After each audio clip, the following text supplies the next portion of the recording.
nag Abdou Dede xam ngeen ni Allah aju jóge yow fu sori xam li askan bi dundu metit bu yàgg te yaa ko war a fompal ñu suñu xol yi defar suñu zone bi ànd liggéey gox bi loolu mooy devise bi gis nañ sa taxawaay sa discours wane na lépp man c'est Abdou Ba la maire est-ce que pare ngeen ñu dem jëli ko ak suñu maire madame Sokhna Mbodj monsieur Abdou Ba notre fierté ànd liggéey suñu gox moo ñu yitteel ñu den ñëw pour jëli ki fi ne xeetali suñu askan élection ñoo ko moom teg nañ si suñu bakkan dina metti si moom ndax de yëg suñu askan 26 ans de pouvoir gisuñ fi loo yokk sa askan jaay suñu suuf sàcc suñu koom kon si yaa fi chef léegi gis nañ ko ñu doy nañ ñu abal suñu seel notre maire Abdou Ba dinañu wàcceel suñu fees est-ce que pare ngeen ñu dem jëli ko ak suñu maire madame Sokhna Mbodj monsieur Abdou Ba notre fierté ànd liggéey suñu gox moo ñu yitteel ñun leydi bandiraɓe on calminama on juurama min salmin masargamnaɓe koronaɓe bawasinnaɓe onon fof on calminama onon mbiye bisimilla moon est-ce que pare ngeen ñu dem jëli ko ak suñu maire madame Sokhna Mbodj monsieur Abdou Ba notre fierté ànd liggéey suñu gox moo ñu yitteel ñun est-ce que pare ngeen xasito yi pare ngeen Polo pare ngeen Masar Gabu pare ngeen Poljos pare ngeen Amoura pare ngeen Sama Madi pare ngeen Treskol pare ngeen Abdou Ba champion la Abdou Diala champion la Adamaka champion la Boury Diop champion la Idrissa Ba champion la ñi ñoo dooleel suñu maire Abdou Ba madame Sokhna Mbodj nee na nu jigéen ñi 4 heures du matin nañu yeewu dem liggéeyi bàyyi seen kër bu nu wàccee si nañuy continuer di liggéey dañ leen dugal ci benn circuit bi nga xam ne daanaka ci ndóol la ñuy nekk lu waral loolu moom mooy sawañ ni mu mel ni suuf amu fi pour nit ñi mën a liggéey commune de Diama suuf si fi nekk dañ ko jël tayle ko jox ko ñeneen di ko kasaaw mairie bu Diama dafa mel ne bétiku mbagg lépp lu fi lang dañu koy jaay am na ku fi waxoon problème mu yoon bi loolu dëgg la madame la maire jóge bi ñu doon def sunu lancement ñu defee woon ka Ndar Dakar laa jóge woon ñëw ci réunion bi réunion bi tasee Ndar laa mujje fanaan parce que kenn mënu fee dugg ndax dafa tawoon pour dëggal li nit ñi waxoon jafe-jafe jooju ba léegi jógewu fi jafe-jafe ba léegi mu ngi fii jafe-jafe jooju maire nangu wusee jóg nanguwu koo dox xaw ma ndax dafa tële xaw ma ndax dafa xamul fu nu koy lijjantee mais mënu ko lijjanti nee nañu mairie bi boo ko jotee da ngay bale mairie ba li fa nekk du bale moo koy dindi mairie bi yaakaar naa ne il faut ñu wut tracteur mu ñëw gàbb li fa nekk li dindi ko sànni ko ndax mu mën a changer parce que métit bi nekk ci biir commune de Diama yaakaaruma nit mën na ko dindi benn yoon parce que lu yàgg la pendant 26 ans doon wax mais ñu on est en 2022 27 ans léegi ba léegi mu ngi fi 27 ans ba léegi jafe-jafe yaa ngi fi madame le maire sawañ ci ay jafe-jafe rek la nekk jafe-jafe yi ci dispensaire bi la dispensaire bi dem na ba xat na nit ñi dañuy tegaloo malade yi dañuy tegaloo école bi tamit ay jafe-jafe la comme ni ko directeur waxee yoon bi ay problème la électricité bi ay problème la jafe-jafe yi mënul jeex monsieur le maire bi mu déggee ni waroon nga ñëw fii mooy le maire de la commune de Diama muy njëkkante di ñëw fii ci dëkk bi di jéem a génne xaalis comme ni ko nit ñi waxee di joxe xaalis boobu taxul nit ñi jóg li nit ñi caani rajim bismillahi rahmani rahim ñoo ngi sant yàlla di julli ci Seydina Mohamed sallallahu alayhi wa sallam sangu sang yi di sant suñuy wayjur di gërëm di sant suñu borom kër di nuyoo di diital ci nuyoo bi chef du village ak imam di ci teg ki nga xam ni mooy jiite jàngu bi di nuyu sama mbokk jigéen ñi borom musóor yi di nuyu la jeunesse góor ak jigéen di nuyu magi dëkk bi di nuyu góor ñi waaye di nuyu grande coalition bi ma ànd ci ak monsieur le maire Abdou Ba ñu ñëw fii tey waaye di beral nuyoo Mamadou Thioye Diouf di beral nuyoo Doro Wade waa Sawañ tey dama ñëw li Sala wax nag leeral tontu yi ba pare bala may dugg ci waxtaan bi leeral tontu yi bare na lu ñu fi wax ci ruq bi ni madame Soxna Mbodj bu jëlee commune bi bu nekkee maire day jël commune bi yóbbu ko Bundum barrage et yaakaar naa ni Sawañ ay intellectuel ñoo fi nekk te xam nañ ni maire amul compétence di découper wala muy toxal commune kon foofu leer na appartenance su madame Soxna Mbodj ku ne xam na ni président Macky Sall moo ni bàyyi na maire yi fi nekkoon waaye nag ku bokk ci man te ki fi nekk neexu la bu la neexee defal sa liste ñun nag dañu gis ni doxalin bi des na comme doxalin bi des na ni mu amee ci biir Sénégal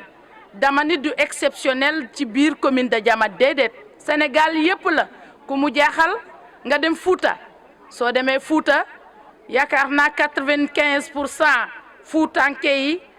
yi kenn du werante seen Benno Bokk Yaakaar mais tey commune boo ci dem fekk fa 4 listes 5 listes kon loolu buñ koy wax xanaa dañu yaakaar ni dëkk yi amuñu courant wala dëkk yëpp mënuñu seetaan télé loolu mooy lëmbee ci Sénégal beneen bi ci des muy madame Soxna Mbodj bu ñëwee day nangu seen suuf bu ñëwee day nanguwaat suuf si yooyu yëpp dara amu ci yaakaar naa jaaxle la boo xam ne ren la xew heure yi daf ñu daan fekk ñuy wax ñu ngi suy beraf petax yi for waaye yaakaar naa ren kenn talul loolu dañuy tal xool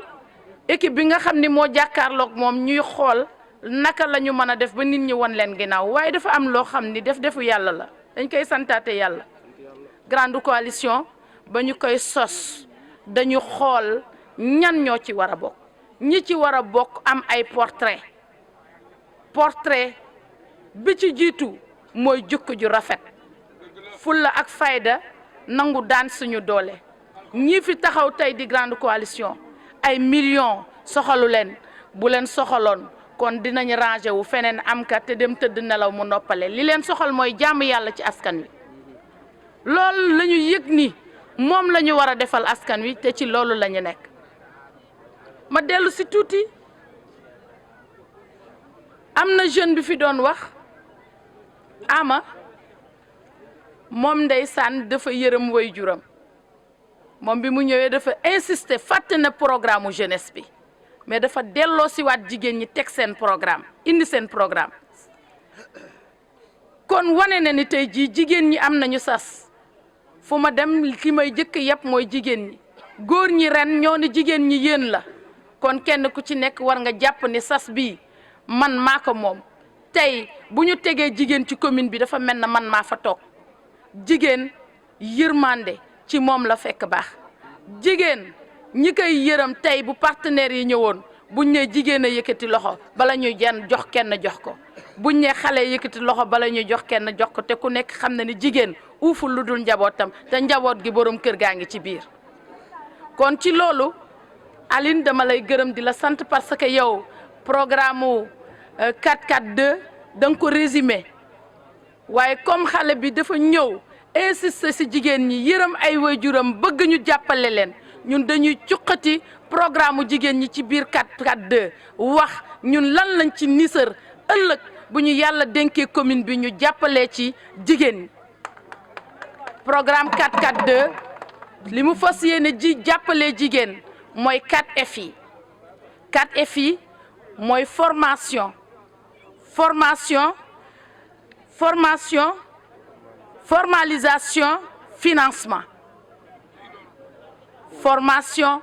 nit bala nga koy jox alal jàngal ka na muy saytoo alal ji boo ko jàngalee na muy saytoo alal ji boo ko bëggee financer foog mu am kayitu juddu te li ci ëpp ci loolu kayitu entreprise lay doon wala mu doon kayitu GIE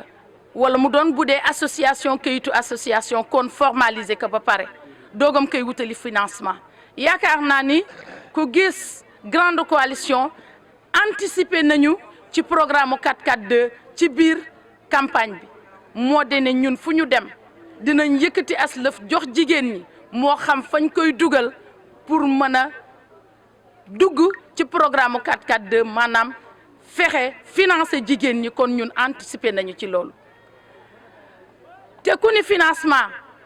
ku ni programme ku ni formation ku ni formalisation ya nga cay def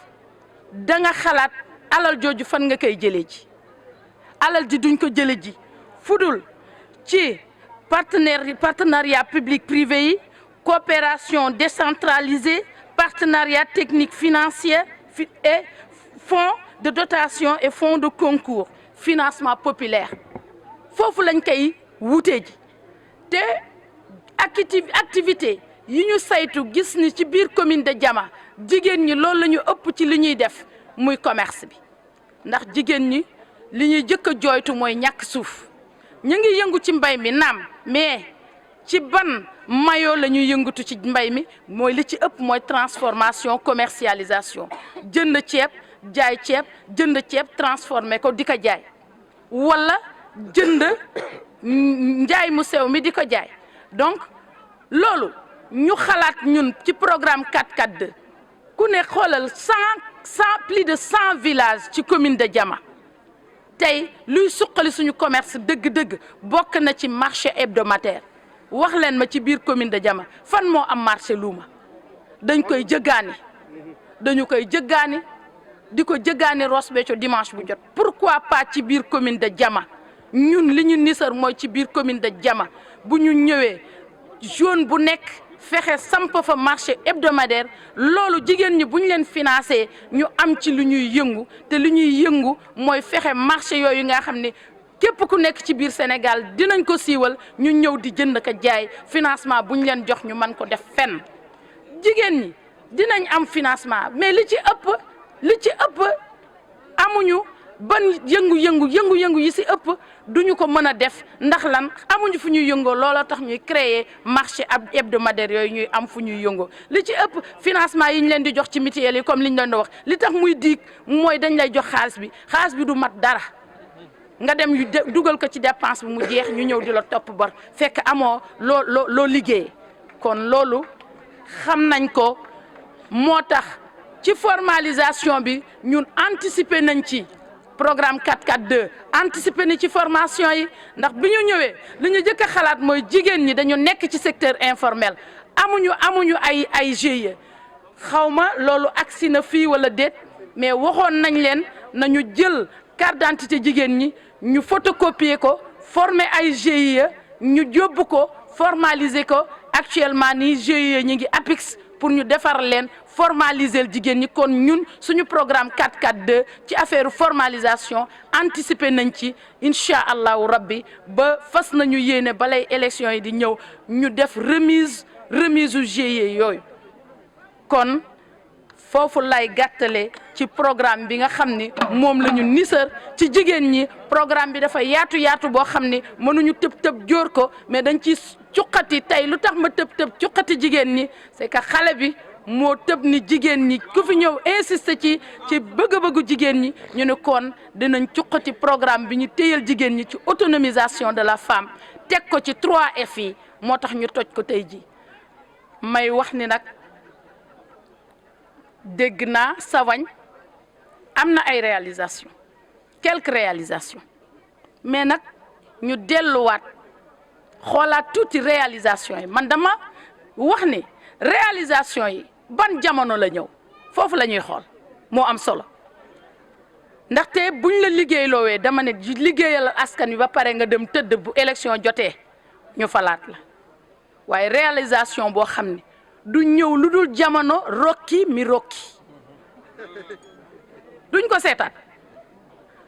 li ma lay jox yéenewuma la ko mais sama bopp laa ko yéene dama koy téye ba élection jot ma ñëw defaral la marché pour nga falaat ma téye ko ba élection jot ma ñëw defaral la stade pour nga falaat ma téye ko ba élection jot ma ñëw defaral la école pour nga falaat ma est-ce que loolu la woon liggéey bi rokki mi rokki mi ngi noonu kon nun du façon boobu lañ ko bëggee woon te grande coalition incha allahu rabbi bu ñëwee li muy def mooy tegal programme bi ñu teg fas yéene ko exécuter di ko def ca jamono ju ngeen ko soxloo ñu jéem ca la ñu man bu ñu demee ba soxlawaat dem tëdd buñ leen doyee ngeen falaat nu buñ leen doyul ngeen folli seetaat keneen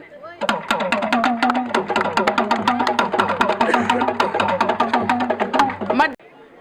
commune conseiller ya muy teg war nañu doon ñoo xam ne dañuy am matukaay la ñu jëlee ca commune bi wala bu ñu amee information ñu delloo si waat ko ci population bi yoon bii ngeen di wax yoon bi mais yoon bi commencé nañu defar liggéey bi ma leeral yoon bi ñi nga xam ne ñooy yëngu ci wàllu développement muy union yi ànd ci ak la SAED ñoom ñoo taxawu ni dañuy désenclaver Waalo que bay bi mënta dox te bu ñu bayee production bi mënul génn